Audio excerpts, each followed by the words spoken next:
Friends, welcome to my channel. അപ്പോൾ നമ്മുടെ ചാനലിൽ പുതിയൊരു വീഡിയോയിലേക്ക് എല്ലാവർക്കും സ്വാഗതം. അപ്പോൾ ഇന്നത്തെ ഒരു വീഡിയോ എന്ന് പറയുന്നത് എൻ്റെ അനിയത്തിനെ 7ാം മാസം കൂട്ടിക്കൊണ്ടുവരികയാണ്. അപ്പോൾ അവളുടെ വളകാപ്പാണ്. അപ്പോൾ അതിന് നമുക്ക് ഒരുങ്ങിയിട്ട് പോയാലോ. അപ്പോൾ അവിടെ ചെന്നിട്ടുള്ള വിശേഷങ്ങളും കാര്യങ്ങളൊക്കെയാണ് ഈ ഒരു വീഡിയോയിൽ ഉൾപ്പെടുത്തിയിട്ടുള്ളത്. അപ്പോൾ മാക്സിമം എല്ലാവരും കാണാൻ ശ്രമിക്കണം. അപ്പോൾ ഇന്നത്തെ നമ്മുടെ വീഡിയോ കണ്ടിട്ട് ഇഷ്ടപ്പെടുകയാണെങ്കിൽ ലൈക്ക് ചെയ്യാനും ഷെയർ ചെയ്യാനും സബ്സ്ക്രൈബ് ചെയ്യാനൊന്നും മറക്കരുത് കേട്ടോ. അപ്പോൾ നമുക്ക് വീഡിയോയിലേക്ക് പോവാം. നമ്മൾ രാവിലെ തന്നെ റെഡിയായി നിൽക്കുകയായിരുന്നു. ഒരു 9:30-10 മണിയൊക്കെ ആകുമ്പോഴാണ് നമ്മൾ വണ്ടി പറഞ്ഞിട്ടുണ്ടായിരുന്നു. പിന്നെ അത് മാറ്റിയാണ് ചെയ്തത്. ചെറിയമ്മമാരൊക്കെ തലേ ദിവസം തന്നെ വന്നിട്ടുണ്ടായിരുന്നു കേട്ടോ. പിന്നെ നമ്മുടെ വീടിൻ്റെ അപ്പുറത്തും ഇപ്പുറത്തുള്ള ആൾക്കാർ വരാനാണ് കുറച്ച് നേരം വൈകിട്ടുണ്ടായിരുന്നത്. നമ്മളൊരു 20 പേര് പോകാമെന്നാണ് വിചാരിച്ചിട്ടുണ്ടായിരുന്നത്. പക്ഷെ എല്ലാവരും അങ്ങോട്ട് എത്തിയിട്ടുണ്ടായിരുന്നില്ല കേട്ടോ. ചിലവർക്ക് ചില സാഹചര്യങ്ങൾ കൊണ്ട് എത്തിപ്പെടാൻ പറ്റിയിട്ടുണ്ടായിരുന്നില്ല. പിന്നെ അമ്മ രാവിലെ തന്നെ റെഡി ആയിട്ട് നിൽക്കുകയാണ് കേട്ടോ. പിന്നെ അനിയൻ വന്നിട്ടുണ്ടായിരുന്നു. അവൻ കുറച്ച് മുന്നെയാണ് കേട്ടോ വന്നത്. കോയമ്പത്തൂരാണ് അവൻ. അത് കഴിഞ്ഞ് ഞങ്ങൾ ഇപ്പോൾ പ്രസവത്തിന് കൂട്ടിക്കൊണ്ടുവരാനായി. ഇനിയിപ്പോൾ ഇപ്പോൾ പ്രസവിക്കും അങ്ങനെയൊക്കെ പറഞ്ഞുകൊണ്ടിരിക്കുകയാണ് ഞാനും അമ്മയും കൂടിയിട്ട്. അവിടെ ചെന്നപ്പോൾ നന്ദും അവരെ ചേച്ചിമാരൊക്കെ കൂട്ടിയിട്ട് അപ്പുറത്തുനിന്ന് ഫോട്ടോ എടുത്തുകൊണ്ടിരിക്കുകയായിരുന്നു. ശിവു അവിടെ നിൽക്കണുണ്ട് എന്നാട്ടാ പറയണത്. ഞങ്ങൾ ചെറിയമ്മ എന്നാണ് അവളെന്നെ പറഞ്ഞു പഠിപ്പിച്ചതെങ്കിലും അവൾ ചെയ്യാന്നാണ് വിളിക്കുക. അപ്പോൾ അത് കേട്ടിട്ട് ജെല്ലിയോട്ടിനും ചെയ്യാമെന്നാണ് കേട്ടോ വിളിക്കുക. അപ്പോൾ നല്ലൊരു ആംബിയൻസ് ആയിരുന്നു കേട്ടോ അവിടെ പോയപ്പോൾ തന്നെ എല്ലാവരും. പിന്നെ ഇവരാണ് കേട്ടോ എൻ്റെ കൺമണികൾ. ഈ സൈഡിലിരിക്കുന്നത് എൻ്റെ അമ്മ, അമ്മയുടെ 2 അനിയത്തിമാർ, എൻ്റെ ചെറിയമ്മമാരാണ്. ചെറിയമ്മമാരല്ല, എൻ്റെ അമ്മ തന്നെയാണ് അവർ.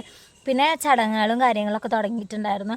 ഒരു ചെറിയ രീതിയിൽ വളകാപ്പ് നടത്തണം എന്നുള്ളത് അവളുടെ ഒരു ആഗ്രഹമായിരുന്നു കേട്ടോ. അപ്പോൾ അത് നടത്താമെന്ന് വിചാരിച്ചു. അപ്പോൾ അവളുടെ ചേച്ചിമാരാണ്, ഹസ്ബൻഡിൻ്റെ ചേച്ചിമാരാണ് വിളക്ക് കത്തിക്കുന്നത്.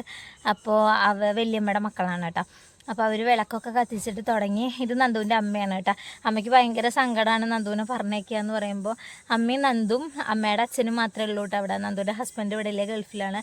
അപ്പോൾ ഇവളും കൂടെ പോയി കഴിഞ്ഞാൽ അമ്മ ഒറ്റയ്ക്കാവും എന്ന് പറഞ്ഞിട്ട് ഇപ്പം തന്നെ ഭയങ്കര സങ്കടമാണ് ആൾക്ക് എന്താ വെപ്രാളം കൊണ്ട് എന്താണ് ചെയ്യേണ്ടതെന്ന് അറിയണില്ല.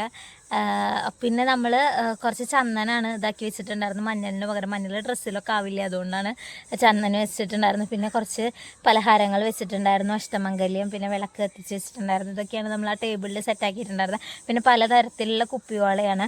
കുപ്പിവാള ഇടുന്നത് എൻ്റെ ഒരു ഇത് പ്രകാരം ഞാൻ പറയണത്, അതായത് എൻ്റെ ഒരു അറിവ് വെച്ചിട്ട് ഞാൻ പറയണത്, ഈ കാപ്പിലുള്ള കുട്ടി, വയറ്റിലുള്ള കുട്ടി ഈ കിലുക്കം കേൾക്കുമ്പോൾ കുട്ടിയുടെ തലച്ചോറിൻ്റെ വികാസം കൂടും എന്നാണ് ഞാൻ കേട്ടിട്ടുള്ളത് കേട്ടോ. അത് പിന്നെ എത്രത്തോളം ശരിയാണെന്ന് എനിക്കറിയില്ല. അത് കഴിഞ്ഞിട്ട് പിന്നെ അമ്മ ഇരുന്നു കേട്ടോ. അമ്മയ്ക്ക് നന്ദുവിനെ ഇങ്ങനെ കാണുമ്പോൾ സങ്കടമൊക്കെ വരുന്നുണ്ട്. അമ്മ എപ്പോഴും പറയും, നന്ദു ഇങ്ങനെ അമ്മയുടെ പിന്നാലെ ഏത് സമയവും നടന്നിരുന്ന കുട്ടിയാണ്, ഇപ്പോൾ കല്യാണം കഴിഞ്ഞു പോയി, ഇപ്പോൾ ഇതാ ഒരമ്മയാവാൻ പോണു. അമ്മയ്ക്ക് അതൊക്കെ പറയുമ്പോൾ ഭയങ്കര സങ്കടമാണ് കേട്ടോ. ഇത് നന്ദുവിൻ്റെ വല്യമ്മയാണേ. അപ്പോൾ എല്ലാവർക്കും നന്ദുവിനെ പറഞ്ഞേക്കുമ്പോൾ ഭയങ്കര സങ്കടമാണ്. പിന്നെ വല്യമ്മയും വലിയച്ഛനുമാണ്, നന്ദുവിൻ്റെ ഹസ്ബൻഡിൻ്റെ ചേട്ടൻ, അവരൊക്കെയാണ്.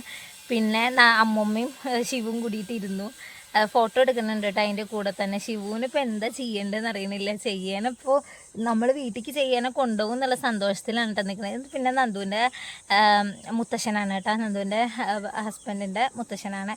അപ്പോൾ ആൾക്ക് വയ്യാത്ത ആളാണ്. പിന്നെ ചെറിയമ്മയാണ്.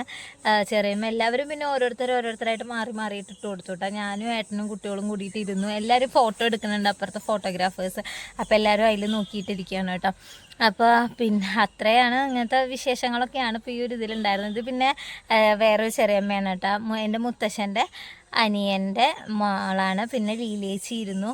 അങ്ങനെ ഇരുന്നിട്ട് പിന്നെ ഞങ്ങൾ ചടങ്ങ് കഴിഞ്ഞപ്പോൾ തന്നെ ഭക്ഷണം കഴിക്കാൻ വേണ്ടിയിട്ട് ഇരുന്നിട്ട് നാടൻ സദ്യയാണ് ഉണ്ടായിരുന്നത്.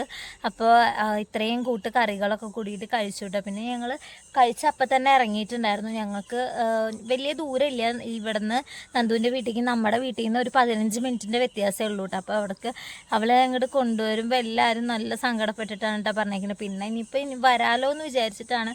എൻ്റെ ഇടയിൽ നന്ദുവിൻ്റെ ഹസ്ബൻഡ് വരികയാണെങ്കിൽ നന്ദു ഇങ്ങടനെ പോരും കേട്ടോ, 9ാം മാസമൊക്കെ ആകുമ്പോഴേക്കും. അത് കഴിഞ്ഞ് ഇനിയിപ്പോൾ എന്തായാലും പ്രസവം വരെ എന്തായാലും നമ്മുടെ വീട്ടിൽ തന്നെ നിൽക്കലുണ്ടാവില്ല, ഇവിടെ നിന്ന് തന്നെ പോരുന്നുണ്ടാവും. അപ്പോഴേക്കും നമ്മുടെ വണ്ടി വന്നു. നമുക്ക് സമയം കിട്ടിയിട്ടുണ്ടായിരുന്നു, ഇറങ്ങാൻ വേണ്ടിയിട്ട് സമയം കിട്ടിയിരുന്നത് 2 to 2:45 കേട്ടോ. അപ്പോൾ ഞങ്ങൾ 2:30 ആകുമ്പോഴേക്കും അവിടെ നിന്ന് ഇറങ്ങിയിട്ടുണ്ടായിരുന്നു. എല്ലാവരോടും യാത്രയൊക്കെ പറഞ്ഞിട്ടാണ് ഇറങ്ങിയത്. അപ്പോൾ പിന്നെ ഞാൻ ഈ വീഡിയോയുടെ ഇടയിൽ പറയുകയാണ്, നമ്മുടെ വീഡിയോ ആദ്യമായിട്ട് കാണുന്ന ആരെങ്കിലും ഉണ്ടെങ്കിൽ ലൈക്ക് ചെയ്യാനും ഷെയർ ചെയ്യാനും സബ്സ്ക്രൈബ് ചെയ്യാനൊന്നും മറക്കരുത് കേട്ടോ. അപ്പോൾ ഇന്നത്തെ വീഡിയോ ഇത്രയേ ഉള്ളൂ. അപ്പോൾ ഇനി വരും വീഡിയോസൊക്കെ നല്ല രീതിക്ക് ചെയ്യാം. അപ്പോൾ ബൈ.